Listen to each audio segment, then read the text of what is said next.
Initiée en 2001 de manière graduelle, la privatisation de Maroc Télécom n'a jamais fait de faux pas. L'une des entreprises les plus rentables du portefeuille public de l'État, la première capitalisation de la bourse de Casablanca a d'abord été cédée à Vivendi en 2001 où le royaume avait conclu un accord pour la cession de 35% du capital. 16% supplémentaires ont été vendus en 2004 parallèlement à l'introduction historique de l'entreprise de manière simultanée sur les places financières de Casablanca et de Paris.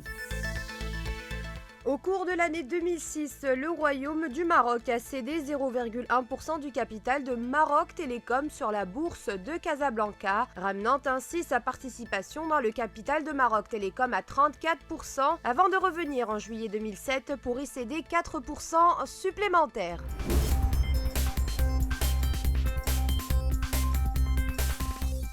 La cession annoncée cette année suit la même rigueur que lors des précédentes opérations, rigueur à laquelle tient la direction des entreprises publiques et de la privatisation qui a supervisé et piloté le montage financier du deal.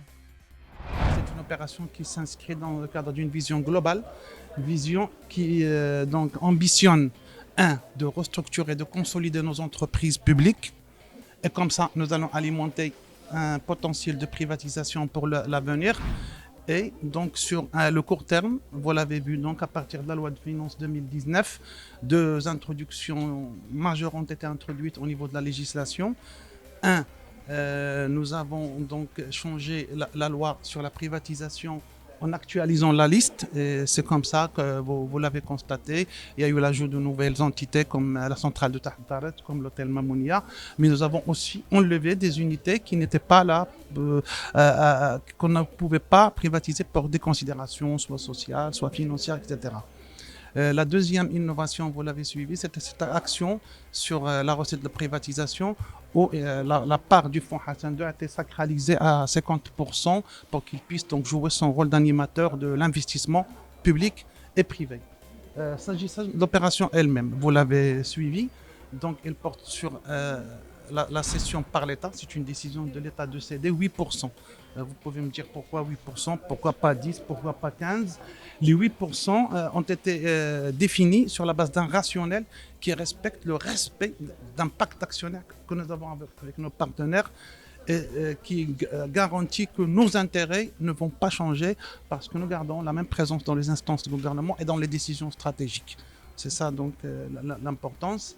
Et puis l'ampleur de l'opération. C'est la plus grosse opération que la bourse connaîtra, vous l'avez vu. On est à des choses comme 9 milliards 8, 9 milliards 7. Donc c'est énorme. C'est pour ça qu'on était donc dans cette distinction entre des investisseurs institutionnels et cette offre publique donc de vente, vous l'avez suivi. Et juste la part de 2% destinée au public, c'est plus que les 40% de Marsa Maroc qu'on avait présenté comme une belle opération.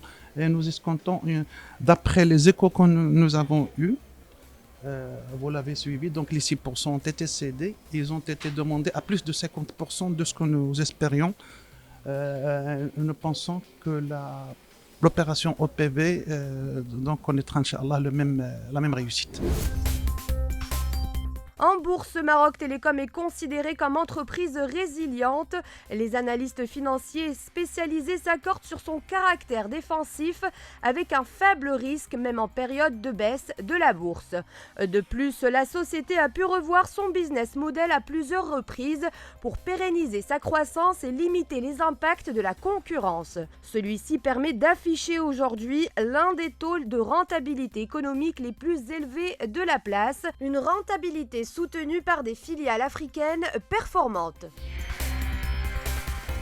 Les analystes vous le diront, Maroc Télécom entame un nouveau cycle de croissance tiré par la data et le mobile aussi bien au Maroc que sur le reste du continent. L'État a voulu faire de la cession de ses parts en bourse une opération des plus populaires. Les souscriptions démarreront le 26 juin dans toutes les agences bancaires et sociétés de bourse du Royaume. L'action sera proposée au prix de 125,3 dirhams contre un cours de bourse de 141 dirhams 48 heures avant le début de l'opération.